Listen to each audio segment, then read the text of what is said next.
Hey Jared, what is up, my man? Hello, Brad. How are you? Pretty good, still good. Second time today, we're at it here, but this time with a different video game. Girls Like Robots. It's a, you could call it a tile matching game. You can also call it like a seat assignment game. So I mean, the basic gist is the game gives you a bunch of tiles, and each tile has a very specific happiness rating. Like, so some tiles don't like to be next to other titles. I'm explaining this terribly. So like girls like robots, robots like girls, girls don't like nerds, but nerds like edges, and they like robots. And you have to figure out a way to put all these tiles on a board together in a way that everyone's happy, and you get to move to the next. Man, why is that your problem to determine where everyone sits? Yeah, no, I was kind of thinking that too, but you know.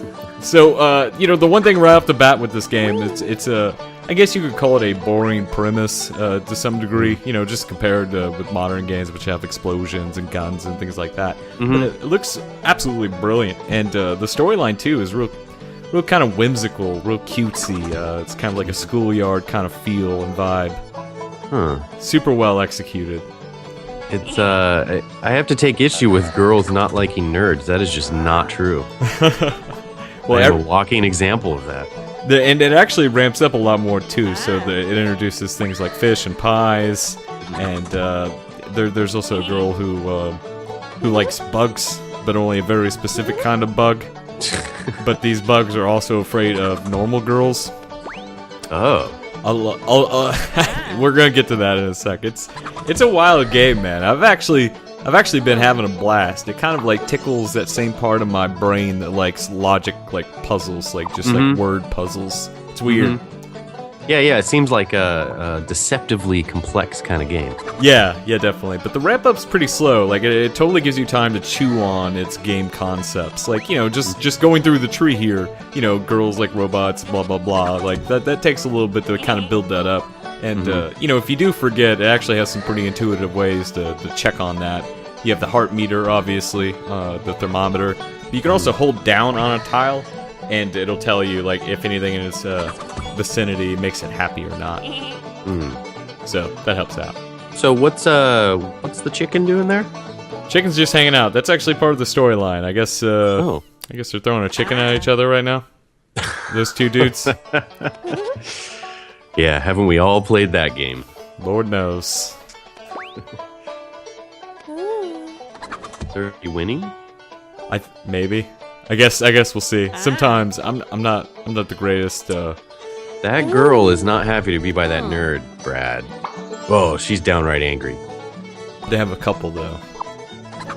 So is there a perfect solution to every puzzle, or is there sometimes you have to put a nerd next to a girl? Yeah, I think there is a perfect solution every time, but I'm glad it kind of gives you that leeway, you know, that you're allowed to do that. All right, here's the loner girl here, where she's just kind of like next to anyone. She doesn't care, but she really likes bugs. And this is kind of giving you a little rundown of how the game ramps up its systems, you know, just kind of make sure you understand things. Bugs run away from this girl. So the puzzles in this specific like piece of the first act is more about getting the bugs next to the loner girl.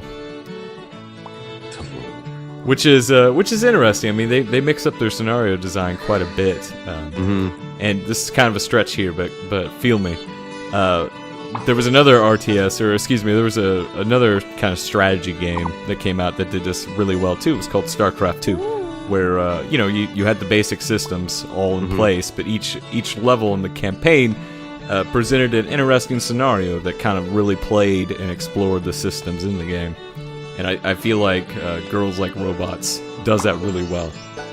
Well, you heard it here first. This game's better than StarCraft 2, everybody. True, very true.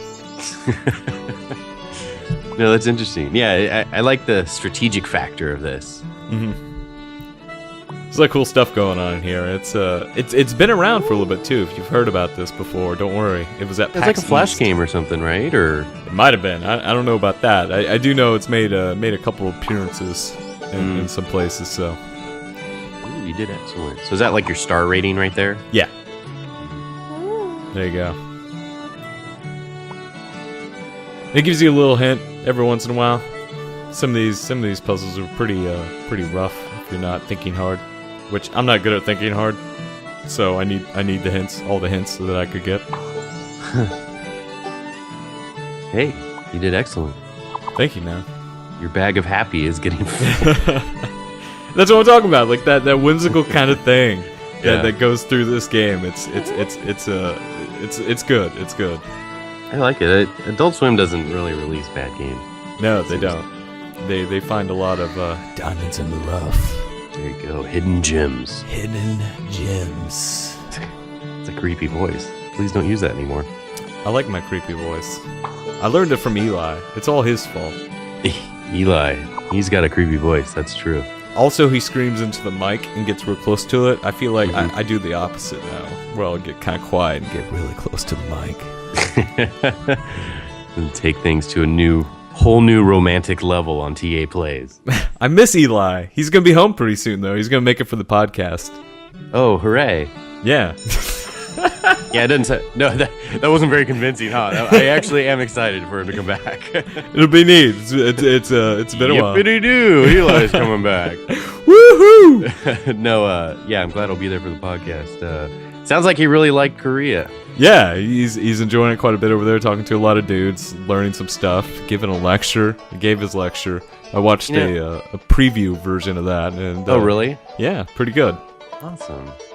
You know, the thing about Eli is I think he tends to fall in love with anywhere he travels to. Yeah. And I don't know that it's so much that the places he visits are like the best places in the world. I think he just hates the way things are here.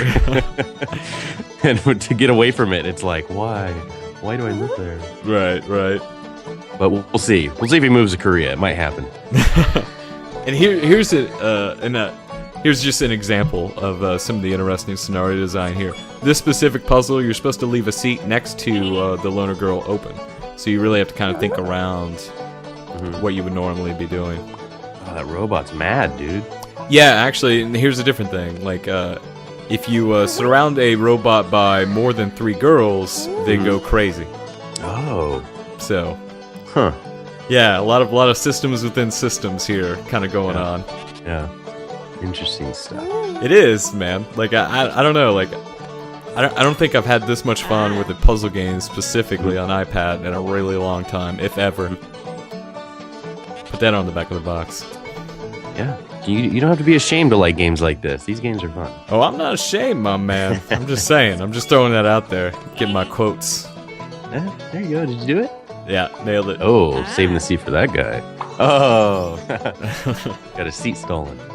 Yeah, man. So there's just a little taste. Let's go ahead and back out. There's hundreds of levels in this game, and you know that some might be weaker than others in hindsight, but it seems like just scenario design as a whole is fantastic, and of course the visuals are tremendous. It comes out tonight on the App Store. Check it out.